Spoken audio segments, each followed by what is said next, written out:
Have you ever had this feeling? You're at a conference or workshop, big crowd around you, all the seats are full, and all of a sudden, you feel like the speaker is talking directly to you. That happened to realtor Tony Baroni 6 years ago this month. He was at a business seminar and heard something that caused one of those aha moments that can change your business. Tony was already running a really successful team in Central Florida. Then came this moment that he realized he had to do something different to take his real estate team to the next level. He had to hire ISAs, inside sales agents. Since then, his business has more than doubled. He's become a HomeLight elite agent.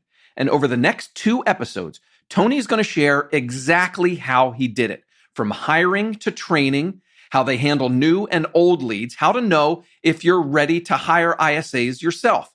All of that and more starts right now. This is The Walkthrough.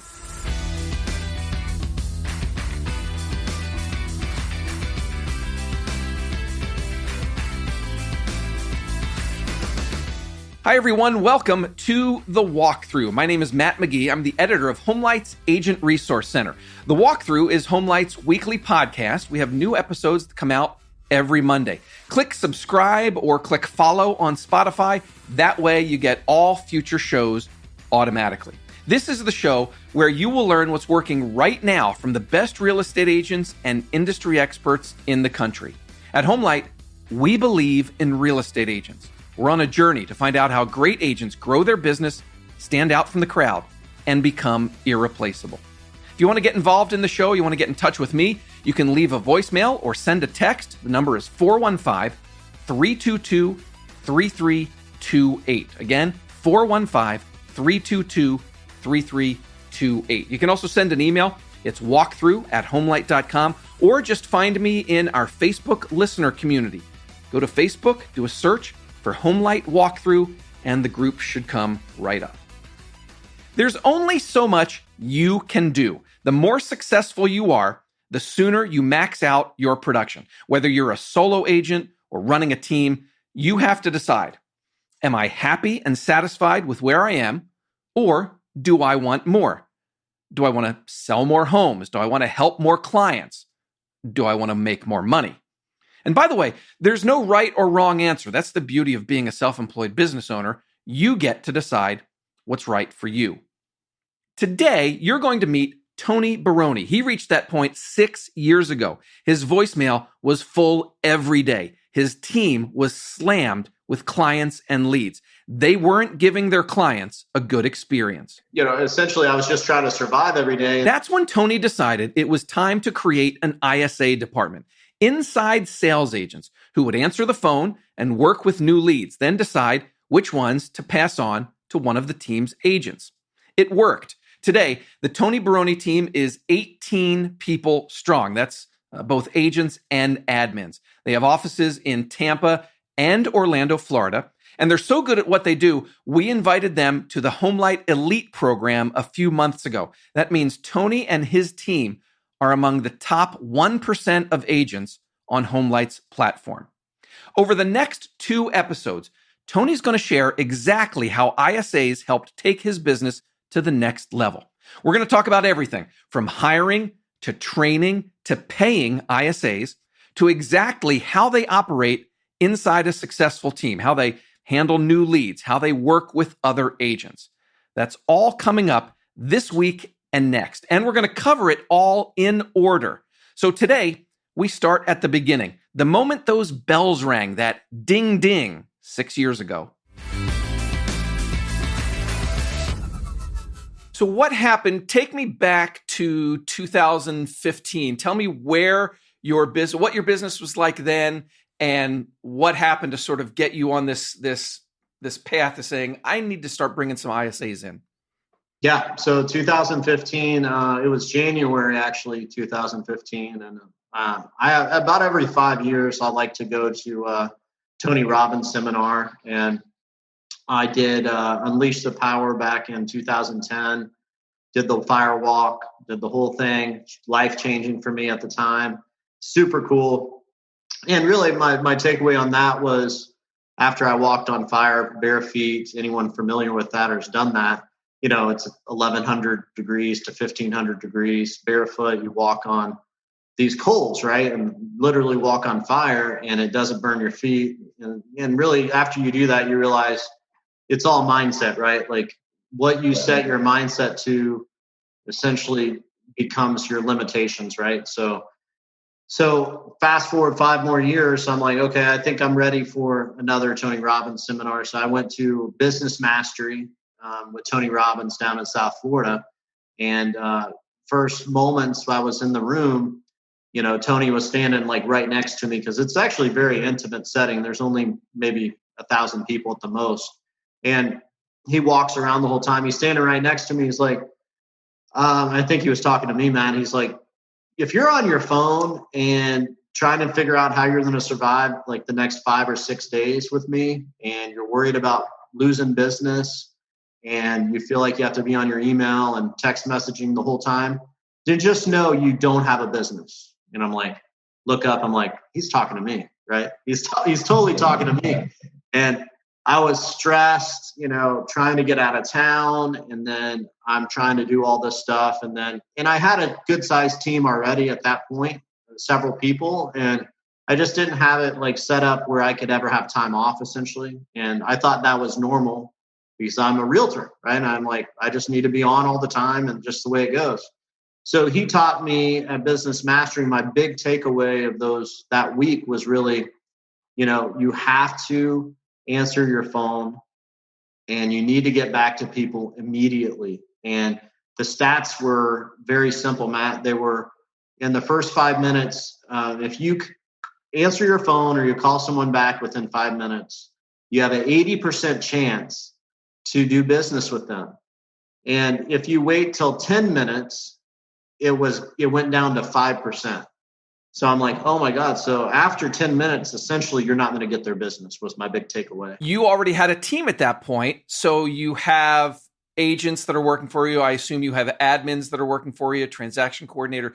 You had to have somebody to answer the phone. So what was it in your head that said, all right, maybe the admin that I'm having answer my phone right now, maybe that's not going to be good enough?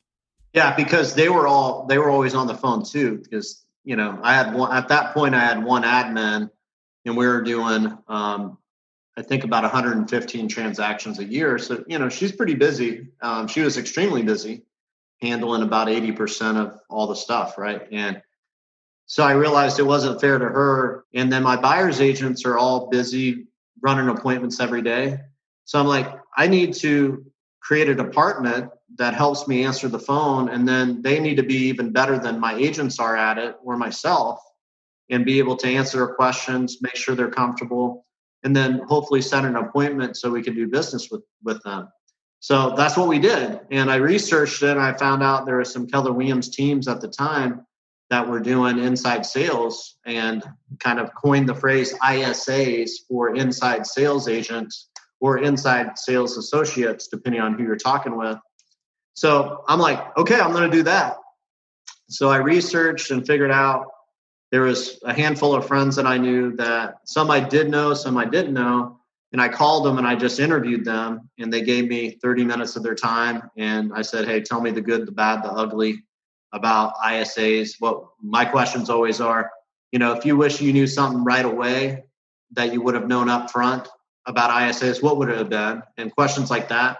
And they all told me how they do it, and they shared everything. I actually flew to Houston, Texas, and met with the Loken Group with Keller Williams Realty out in Houston.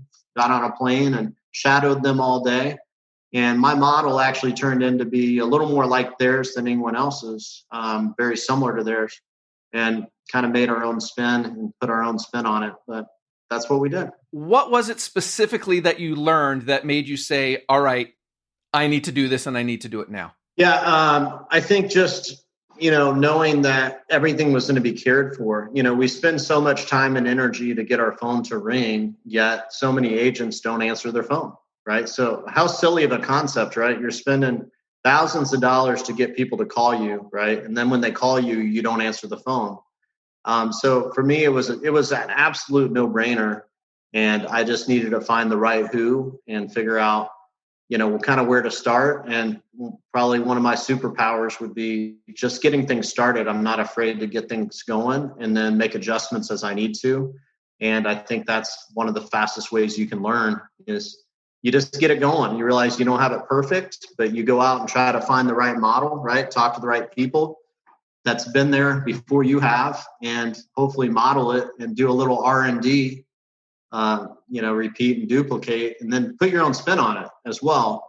And that's what I keep doing over and over again as our team grows. And I try to not recreate the wheel. I want to ask you a little bit more in just a minute about that starting process and what you learned from it. But first, I'm sure our listeners are wondering, okay, I heard Tony say that he was doing about 100, 115 units before all this. What happened, let's say, the first year or two after you started bringing ISAs on? What was the impact on your business? Yeah, man. I mean, the first year we went from 115 to 150. Then we went from 150 to 200. Then we did 200. We went from 200 to 213. I'm sorry, 207. Then the next year, 213. The next year, 236. The next year, 212. And then that leads us up to this, this past year we did 307. It's figuring out all the systems, because what gets you to 150 and then gets you to 200 and then gets you to 250 and so on and so forth. All your stuff breaks along the way. Your systems have to change. You have to make your systems better always. So it becomes somewhat problematic. You have to change along with the times, depending on the volume you're doing as well. Just if you care about the customer experience, which obviously I do. There's an aha moment for so many of us. And for Tony Baroni, it was that Tony Robbins seminar in 2015, where he heard the statistics about speed to lead. Let me repeat those. If you reply to someone within 5 minutes, you have an 80% chance of doing business with them. If you wait more than 10 minutes, your chances of getting their business go down to 5%. Wow. So Tony decided ISAs were the solution to that speed to lead challenge. His team was slammed. They couldn't do any more than they were already doing. So they bring on ISAs, and what an impact. His team was already successful. You heard 115 transactions the year before they added ISAs. Then they did 150 the first year with ISAs, 200 the year after that. And then Tony's team just surpassed 300 transactions in 2020. Now that you've heard why Tony decided to add ISAs and the impact it had on his business, let's get into the how. My first question on that topic was, where do you go to find great ISAs? I'm a strong believer, and I know this is not the magic pill people want to hear. It's probably going to be in your sphere. It's going to be your highest retention rate for someone that already knows your team and is an advocate and a raving fan. And that could be the past client, or it could be, which I've hired several of those along the way, or it could be a good friend of theirs where they're kind of endorsing you. Oh, you've got to talk to the Tony Baroni team. If you're thinking of going into real estate, there is nothing more powerful than that third party endorsement from someone they already trust. So calling your database, as well, I know we're talking to realtors here, so we all know realtors, you need to be calling your people daily, right? Do your lead generation. I believe in the morning is a great time to do it. And when you do, you're simply asking them, hey, Matt, how's it going? And, you're small talking, and then you're just saying, hey, Matt, can I ask you a favor? Sure. Go ahead. One thing about our company right now, we're growing super fast, right? So would you keep an eye out for me for the right type of person? I'm actually hiring for an inside sales associate. This person that we're looking for is going to be super caring. They're going to love to be on the phone. They're going to love to not necessarily be the shining star, but necessarily they probably are, because it's that important on our team. So whatever you want to say, you kind of serve up the job description. You ask that person, hey, if you know someone like that, would you let me know? And they'll say, well, yeah, sure, I'll let you know. Do you know anyone right now? No. Hey, another thing, Matt, I don't want you to think of anyone with a job. I'm asking anyone that you think would fit that profile perfectly, because most likely they already have a job, but we want to bring them onto our team and offer this career to them. Sphere is one of the places. Then did you like put ads out on social media? Did you anything like that? Social media, I mean, one mantra we are always saying, we're always hiring as a team, so we're constantly putting that out there. So a lot of people do think of us when they think of real estate because we are hiring. So we're able to talk to a lot of people. And then you've got websites like ZipRecruiter, Indeed, you've got Facebook ads, you've got LinkedIn, all these things. But we focused on mainly ZipRecruiter at one point, and we've switched to mainly Indeed. HomeLight gives top real estate agents a platform to showcase their skills and experience. And you can claim and set up your profile in less than 15 minutes. And unlike most referral platforms, we don't charge any upfront fees. We only ask for a 25% broker-to-broker fee once you close the deal. Our agent matching algorithm connects experienced agents with qualified referrals who are serious about buying or selling. Claim your profile today by visiting homelight.com/agents. Now, you mentioned things like, somebody that doesn't necessarily need to be the star, somebody that loves to be on the phone. You mentioned this profile. Tell me, what skills are you looking for when you hire an ISA? Yeah, what skills? They definitely need to be organized. They need to have a good phone voice, quite honestly. You want that voice to be inviting, You want them to be able to build trust on the phone and rapport, which is not everyone. That's actually harder to do now than probably ever. Also, they need to be really good at texting too, because texting's really important for a lot of leads. I think 5 years ago, we'd say call everyone back. And now what I do, which is a great tip for people, hey guys, it's Tony Baroni. I'm going to be calling you here shortly, returning your call. So I just wanted you to know it's me, and then I'll wait a minute or two and then call. And my success rate goes way up for them to answer that call. Or, hey, you inquired on 123 Main Street. Just so you know, we wanted to answer your question on that. I'm going to be calling you here in a couple minutes. If you can pick up, I'll answer your question. And they'll try to text you. Hey, can you just give me the answer? Hey, it's really too long to text back and forth. Can we jump on the phone? That's my style, but some people on my team just text, for the most part. So you need to be good at punctuation because of that. It sounds silly, but, probably pretty good at texting, throw in some emojis, things like that. Carrying, if they call a lot of outbound, they need to probably be pretty aggressive.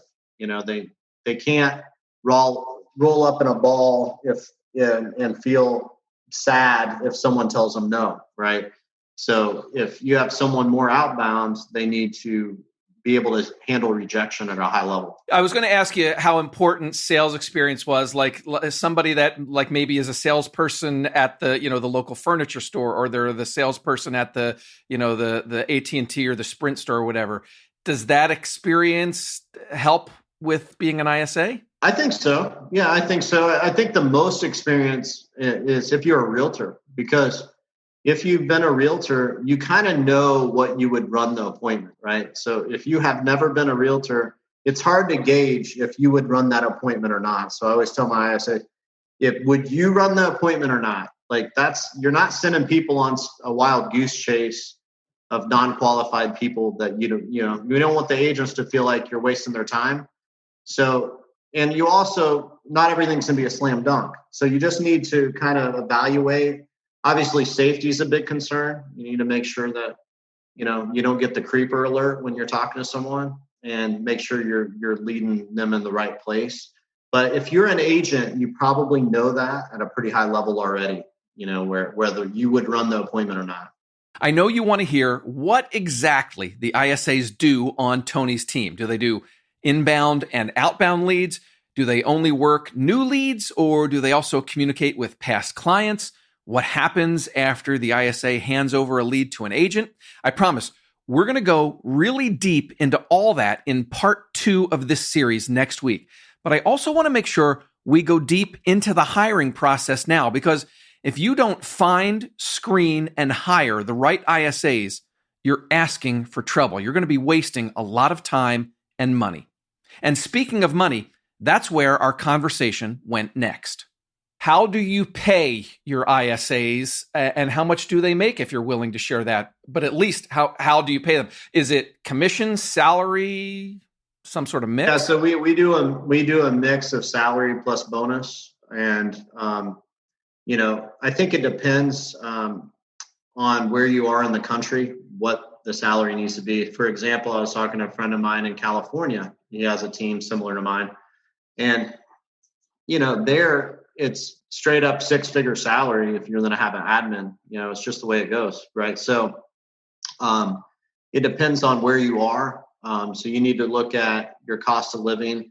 And then my opinion is you want to pay people more than less, so you don't have turnover. Once you train train the people and they're ready to go, you want them, when your competitors are calling, trying to pick them off, you need to be higher, because or create more opportunity for them, right? Where they want to stay long-term. Tony, we have a listener community on Facebook, and I put out a call there a few days ago asking our listeners, do you have any questions for Tony Baroni? We're going to be talking about ISAs. So Maria Jante is an agent in the Redding, California area. She said, please ask Tony, what are his thoughts on in-house versus virtual ISAs? You obviously took the in-house route. Yeah, I'm a big in-house guy.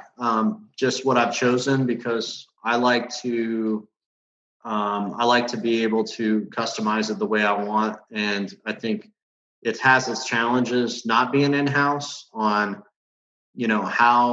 how they follow the system, how do you track it. We also do a lot of things virtually as a team as well. Now with the pandemic, we went from a complete in-house office every day 9 to 5 to almost all virtual. So I'm not saying don't go virtual. I just prefer people in-house. I've got a guy right now on my team, and we talk every day, and he's like, my gosh, you need so much stuff done, right? He has a bunch of clients, but it inevitably happens where they're like, well, maybe we should just talk about working together solely, right? Because we're just that busy, right? And I have all these ideas I want to implement, and I'm constantly trying to get stuff done, and they're like, hey, I need to attend to this other client. So you don't have that flexibility when you're not in-house. Tell me if I'm right on this. I have this idea that going in-house, probably a better chance of success if you have existing structure, existing systems, existing processes in place. If you're an agent, maybe a solo agent, or a new team, and maybe you're not quite as organized with systems and processes and training, maybe virtual might be a little better way to get started. Yeah, I think it comes down to systems, right? And then training. So many times we point the finger, right? And it's like, well, so-and-so don't know what they're doing, or they're not working hard, but they're not being led properly is what I've found to be the biggest challenge. So, people need the training and the tools to be able to succeed, and then know what the expectations are. And then you kind of have a game plan of what success should look like on a day-to-day basis. And I think that's the biggest miss. So whether it's in-house or not, I think that's the biggest miss people have. You got to have that stuff set up, because you don't go in-house, you go outside, and you don't have any systems, tools, or whatever, then there's no measuring stick for that person to know if they're doing a good job or not. And so you got to talk through a lot of the expectations. So I will ask you soon enough. I do want to ask you about the accountability and how you measure their success. But let's touch a little bit more on the training first, because that's what we've been talking about. How do you train your ISAs? Is it the same as your regular agent onboarding, just that these folks won't be the ones going out to meet with the clients? Yeah, we have a 30, 60, 90. First 30 days, what they're expected to learn. And we literally just check off the list, right? And that looks like videos of how our CRM works, right? That's part of the 30 days. We want them to read this millionaire real estate agent book in the first 30 days, because that's really what our team's doing, things of that nature. So and then before they're on the phone, if they're doing seller intakes, they need to prove to our director of lead generation that they know how to do the intake, not just once, but multiple times, where they're like, they sign off and say, okay, you're good to take the phone call now. So really the first 30 days, our ISAs are not really on the phone. They're just kind of a fly on the wall learning. And then the next 30 to 60 days, they're in production. And then 60 to 90, at 90, hopefully we're going to keep them on board and they're going to stay. And we both agree we're going to work together and move forward. So that first 90 days is sort of a probationary period, kind of a tryout. It is. Absolutely. Same with every position on our team is the way we look at it. Gotcha. Part of the training, I assume, is getting them up to speed on the various scripts that you want them using, doing role play, that sort of thing? Yeah, lots of script and role play. Systems, just understanding, I think it's really important to go over always the why. Here's why we do it this way, right?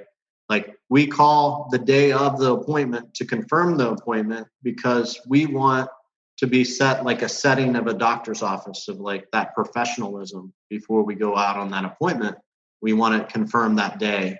So yeah, absolutely. That's Tony Baroni taking us through the process of finding great ISAs, hiring, and training them. We talked about how they get paid, how they get onboarded, and a lot more. I will preview part 2 of this series in just a moment. But first, let's do our takeaways segment. This is what stood out to me from today's conversation. Takeaway number 1, the seed for Tony to hire ISAs was realizing the value of speed to lead. He heard Tony Robbins explain that if you respond to a lead within 5 minutes, you have an 80% chance of getting their business. And obviously, you need to set up your business so you can do that. Takeaway number 2, Tony says you might find great candidates for ISAs in your sphere and past clients. He also used all the normal job sites and social media to look for ISAs. Takeaway number 3, when hiring ISAs, Tony says they should be organized, have a good phone voice, be comfortable texting, and be able to handle rejection, especially if you have them working outbound lead gen. He also says it's great if they have real estate experience, so the ISA can make that judgment on when to pass a legitimate lead to the agents. Takeaway number 4, Tony prefers hiring in-house ISAs instead of using a virtual service. He says he can train his ISAs to do things the way he wants them to do it. He can better track what they're doing, and he just says it gives the team a lot more flexibility. Takeaway number 5, when it comes to training and onboarding, the ISAs learn all the same systems and scripts. They do all the role play and everything that regular agents on the team do. All right, coming up next week, we're going to go deep into the ISA's role on Tony's team. What exactly do they do and how do they do it? One of the key things we'll talk about is deciding which leads the ISAs should nurture and which ones they should give to an agent. So here's a preview of that. So in my mind, if you want to do this effectively, the agent should be focused on 30-day business, maybe arguably 60 days, but if you're a buyer's agent and you focus on buyers, who could buy today is who they should be spending all their time with. Everyone else should be nurtured by the ISA department. So don't miss next week's episode, part 2. Hit that subscribe button so you get it automatically. If you have questions or feedback for me or Tony, a couple ways to get in touch. You can leave a voicemail or send a text. It's 415-322-3328. You can email walkthrough@homelight.com, or you can find both Tony and myself in our Facebook listener community. Just go to Facebook, do a search for HomeLight Walkthrough. The group should come right up. As I said, Tony is in the community already. So if you have a question for him, something you heard, you want to follow up on, that's a great place to do it. That's all for this week. Thanks to Tony Baroni for joining me, and thank you for listening. If you like what you hear, please rate and review us on Apple Podcasts or wherever you listen. My name's Matt McGee, and you've been listening to The Walkthrough. At HomeLight, we believe in real estate agents. We're on a journey to find out how great agents grow their business, stand out from the crowd, and become irreplaceable. Go out and safely sell some homes. I'll talk to you again next week, everyone. Bye-bye.